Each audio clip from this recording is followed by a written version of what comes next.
Saudações rubro-negras flageniais, convido você a flamengar com a gente. Justificativa para a má fase, calendário do Flamengo é menor do que o de 8 times da Série A. Créditos GE por redação do GE.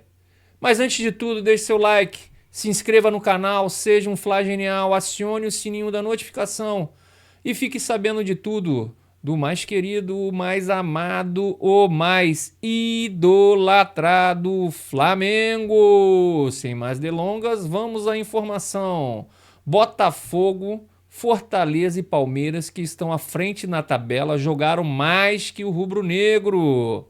Após a goleada por 4-1 para o Botafogo, a primeira sofrida por Tite no comando do Flamengo, o técnico voltou a apontar o calendário como justificativa para a queda de rendimento do time. Porém, se comparado aos outros 20 clubes da Série A, a quantidade de jogos do rubro-negro até aqui na temporada é inferior a outras 8 equipes, incluindo as 3 que estão à sua frente na tabela do Brasileirão: Botafogo, Fortaleza e Palmeiras. O time que mais atuou até o momento na temporada é o Fortaleza, segundo colocado da Série A, com 54 jogos em 5 competições: Campeonato Cearense, Copa do Nordeste, Copa do Brasil, Copa Sul-Americana e Brasileiro. Em seguida, vem o líder Botafogo, com 53 jogos, somando o Carioca e Taça Rio, Copa do Brasil, Brasileirão e Libertadores. O Flamengo, porém, é o único do G4 que continua em 3 competições paralelas, já que Botafogo, Fortaleza e Palmeiras foram eliminados na Copa do Brasil. Inclusive o Palmeiras, ele foi eliminado pela gente, né, na Copa do Brasil. O preço da maratona atual é o número de lesões: Cebolinha, Vina, Pedro, Gabigol, Luiz Araújo e agora também Arrascaeta, que sentiu um problema na coxa esquerda no Clássico. Estão no departamento médico. Com 6 jogadores sem condições de jogo, o Flamengo está entre os times com mais jogadores no DM atualmente, empatado com Bragantino e Corinthians. Contra o Botafogo, que usou sua força máxima, o rubro-negro poupou 3 titulares: De La Cruz, Léo Pereira e Varela, e tirou Gerson no intervalo por causa dos desgastes. Tá? Em 2024, o Flamengo do Tite tem 48 jogos e 70,8% de aproveitamento após 31 vitórias, 9 empates e 8 derrotas. O treinador, que conseguiu sobreviver bem ao período de desfalques durante a Copa América, no entanto, tem sido alvo de questionamentos e críticas pela queda de desempenho do time no último mês. Contra o Botafogo, o técnico reconheceu a disparidade física. Aspas por Tite aqui: o conjunto todo nosso não teve, e principalmente quando foi no segundo tempo que a equipe foi se desmanchando em termos físicos. Foi caindo, caindo, caindo, e a gente, Tite, foi sofrendo, foi sofrendo, foi sofrendo. Tá? Seguindo aqui, olhava e percebia isso. E a intensidade do Botafogo permaneceu porque tem qualidade, verticalidade e um time de estrutura física e melhor, né? E com um dia a mais de recuperação. Gente, vou abrir aqui uma tabelinha aqui que eu fiz para vocês, tá? Uma projeção das equipes que estão brigando com o Flamengo, tá? No Campeonato Brasileiro, tá? São as quantidades de jogos. Vamos lá, aqui, ó.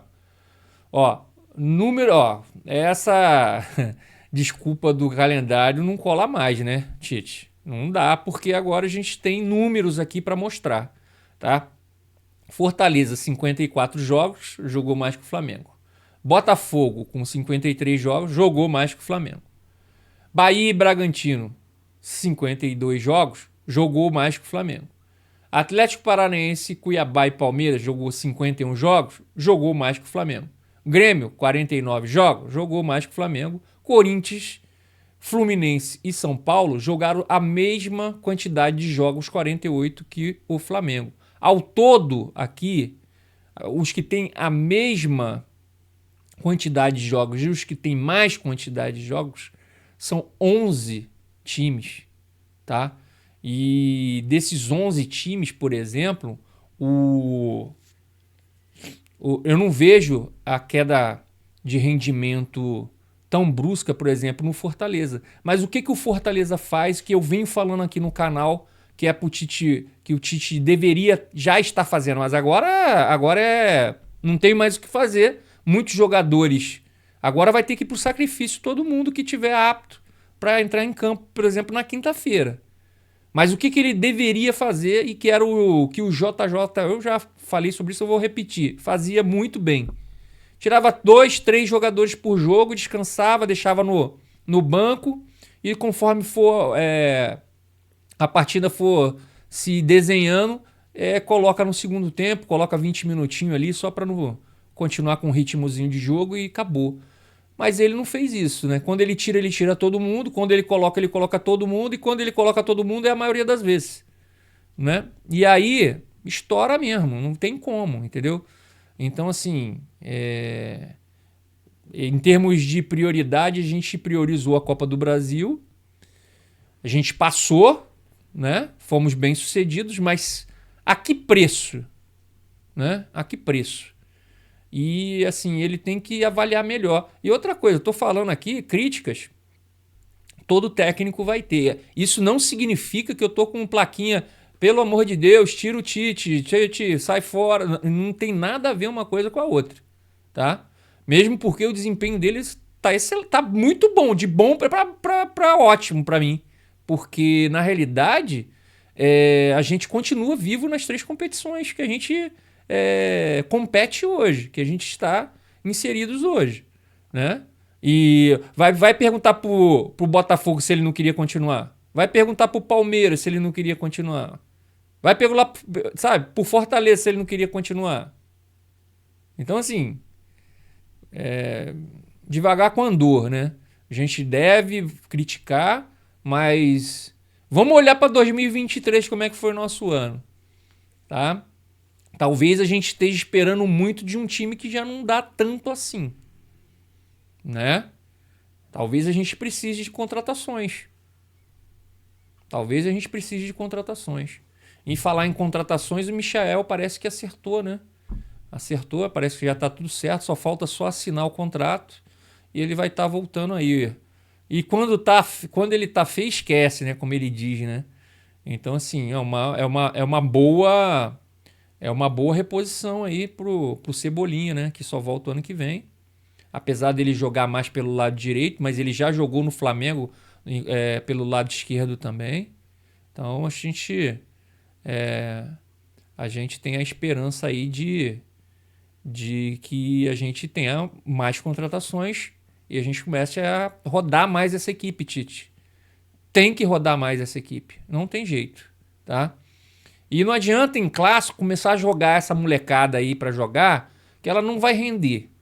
Tem que colocar essa molecada pra jogar em jogos mais tranquilos, tá? Essa daí é a minha ideia, tá certo? Então, gente, seguimos aqui, tá? O Flamengo volta a campo pelo Campeonato Brasileiro no próximo domingo, quando recebe o Bragantino às 20 horas de Brasília, tá? No Maracanã. Antes, o time decide sua vida nas oitavas de final da Conmebol Libertadores na quinta-feira, ao visitar o Bolívar, na temida altitude de 3.600 metros de La Paz, na Bolívia. Como venceu o primeiro jogo por 2-0, o rubro-negro pode até perder por 1 de diferença para se classificar para a próxima fase e seguir em busca do tetracontinental, né? Do tetra da Libertadores. Cara, vou abrir um parênteses aqui, gente, também relacionado ao Campeonato Brasileiro, tá? Tá, vou fazer aqui minhas considerações finais, vamos dizer assim, tá? Cara, a gente tem que alinhar nossas expectativas. A gente está achando que a gente ainda tem aquela equipe de 2019. Nós não temos mais aquela equipe de 2019. São poucos os jogadores que estão que era daquela época. Eu vou citar aqui. Pedro não estava em 2019, ele chegou em 2020, tá? Quem estava era Arrascaeta, Gabigol, quem mais? Daquele time de 2019. Arrascaeta, Gabigol e Bruno Henrique. Tem mais alguém de 2019, né? Então vamos parar de ficar esperando que o time desempenhe como desempenhava em 2019. É lógico que o Tite tem culpa no cartório, é lógico que o time em si também tem culpa no cartório, mas essa mescla que eu venho falando para fazer, essa mescla que eu venho aqui implorando pro Tite começar a fazer, é o que o Palmeiras faz. E todo final de ano o Palmeiras está melhor fisicamente do que o Flamengo. Por que será?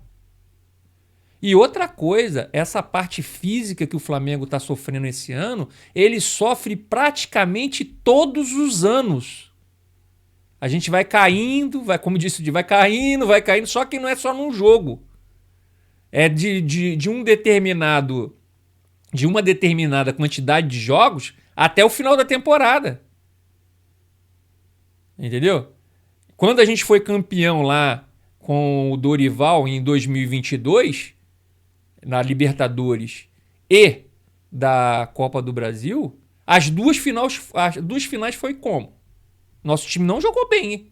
E fisicamente penou. Tanto que a Copa do Brasil a gente ganhou nos pênaltis, né? E a Libertadores foi daquele jeito, 1-0 lá do gol do Gabigol lá, mas daquele jeitinho, sofridinho, né? Então assim, vamos alinhar nossas expectativas em relação ao Campeonato Brasileiro, gente. A gente tem fôlego, a gente tem um jogo a menos, a gente tá próximo, não tá tão longe assim. Então assim, uma coisa que eu falo sobre o Campeonato Brasileiro é o seguinte, tá? O Campeonato Brasileiro não é uma prova de 100 metros rasos, tá? E sim de uma maratona, onde ganha quem tiver mais regularidade. E é assim que o é. Bem, vamos ficando por aqui. Obrigado por flamengar comigo. E lembrem, o único rubro-negro que existe é o Flamengo. O resto é tudo vermelho e preto. E não se esqueça, antes de tudo, deixe seu like, se inscreva no canal, seja um Fla Genial, acione o sininho da notificação e fique sabendo de tudo, do mais querido, o mais amado, o mais idolatrado Flamengo. Que Deus ilumine os passos de todos nós. Saudações rubro-negras e até mais!